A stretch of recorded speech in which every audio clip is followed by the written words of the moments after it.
Rapat dengar pendapat umum antara Komisi 2 DPRD Bone bersama perwakilan Himpunan Mahasiswa Islam atau HMI dan Pergerakan Mahasiswa Islam PMII Bone digelar di ruang bangkar DPRD Bone, Jalan Perintis, Kecamatan Tanetariatang Barat, Kamis 21 Agustus. Rapat tersebut membahas mengenai penolakan kenaikan pajak PBBP 2 di Kabupaten Bone.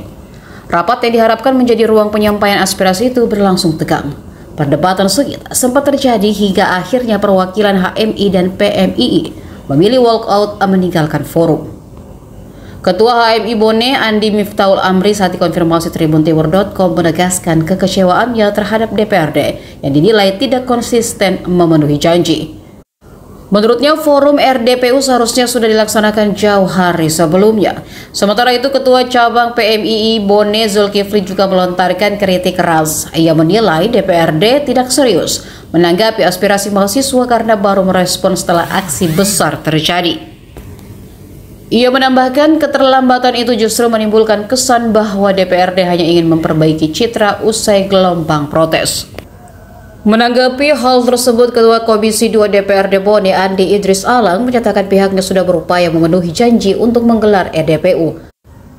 Menurutnya, persoalan keterlambatan perlu dimaklumi karena padatnya agenda Dewan. Dirinya mengungkapkan alasan keterlambatan jadwal ialah lambatnya undangan yang masuk. Meski begitu, Idris Alang menegaskan bahwa substansi RDPU sudah berjalan sesuai mekanisme yang ada. Di tanggal 12 Agustus, kami sudah menekankan bersama dengan Ketua DPRD bahwa kita akan laksanakan RDPU 2 kali 24 jam. Itu komitmen bersama dengan teman-teman masa aksi pada hari itu. Pada tanggal 12 Agustus akan dilaksanakan RDPU. Namun baru hari ini tanggal 21 baru dilaksanakan RDPU. Namun beberapa waktu itu tidak ada konfirmasi di kita. Apa yang menjadi kendala sehingga RDPU hari itu 2 kali 24 jam tidak terlaksana? Kenapa baru terjadi bentrok masyarakat dengan aparat kepolisian baru dilaksanakan RDPU? Itu yang menjadi kekecewaan kita. Kalau dari PMI seperti apa? Saya juga ingin mengatakan bahwa kecewa terkait dengan sikap dari DPRD Kabupaten Bone. Karena apa? Pada saat kami melakukan aksi, ada pernyataan sikap menyetujui terkait dengan kenaikan PBBP 2 ini. Namun kemudian ultimatum yang diberikan tidak ada respon dan bahkan tidak ada konfirmasi. Baru hari ini, pertanggal dan 9 hari setelah kami melakukan aksi, baru ada konfirmasi untuk melakukan RDPU. Makanya kami mengatakan jangan sampai DPRD Kabupaten Bone hanya ingin memperbaiki citra atas apa yang kemudian terjadi pada polemik kemarin pada aksi besar-besaran itu.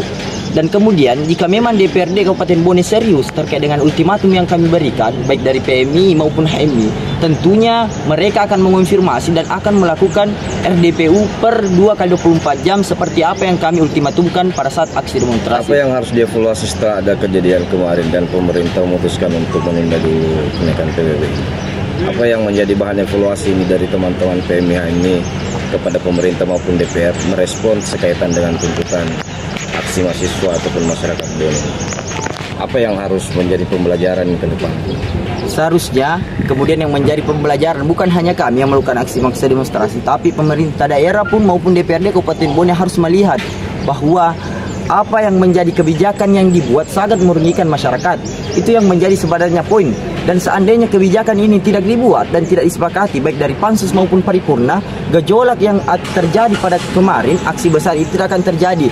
Seharusnya memang ada keseriusan di sini, baik dari pihak DPRD memperhatikan atau dalam pengawasannya ke pemerintah daerah Kabupaten Bone. Dan kami ada indikasi bahwa seandainya tidak ada gejolak besar-besaran, banyak korban yang terjadi pada saat aksi besar, mungkin saja kebijakan ini tetap berlanjut tanpa adanya konferensi pers. Evaluasi oleh Bupati Adinda. Baik, saya sedikit menjelaskan bahwa dalam peraturan perundang-undangan, khususnya pada undang-undang pemerintahan daerah, Bupati dan DPR itu satu kesatuan yang tidak bisa dipisahkan.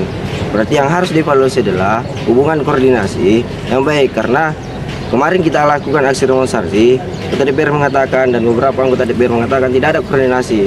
Maka itu yang harus dievaluasi, koordinasi dan baik. Karena dalam sistem pemerintahan adalah DPRD dan pemerintah Kabupaten Bone adalah satu kesatuan.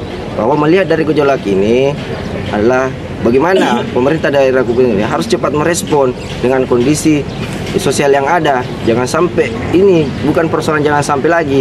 Ini sudah terjadi, sudah benturan masyarakat dan kita telah melakukan aksi berjilid-jilid, baru ujung-ujungnya juga ditunda. Jadi harus bagaimana pemerintah ini cepat respon dan tanggap terhadap ini. Ini sudah ada korban jiwa. Seperti yang dikatakan oleh Ketua Umum PMI, jangan sampai ini ada indikasi bahwa DPR akan memperbaiki setelah adanya korban seperti ini. Terakhir, pengawalan sekaitan dengan penarikan SPPT dan penundaan ini, apa yang harus ditegaskan kembali nih? Saya harap untuk kemudian pengawalan ini ada surat edaran maupun surat keputusan yang dikeluarkan oleh Bupati Kabupaten Bone. Dan juga kemudian SPPT yang terbagi untuk cetakan kedua, saya harap ada konfirmasi pengembalian pembayaran bagi masyarakat yang terlanjur membayar. Jadi itu. Ya. Ini bagaimana? Untuk persoalan itu, saya sependapat dengan Ketua PMI bahwa harus ada secara administrasi yang jelas terkait penundaan kenaikan PBB P2, dan juga masyarakat yang telah membayar itu juga harus memiliki kejelasan. Mungkin itu. Iya. Seperti mengambil sikap wall. Download Tribun X sekarang, menghadirkan lokal menjadi Indonesia.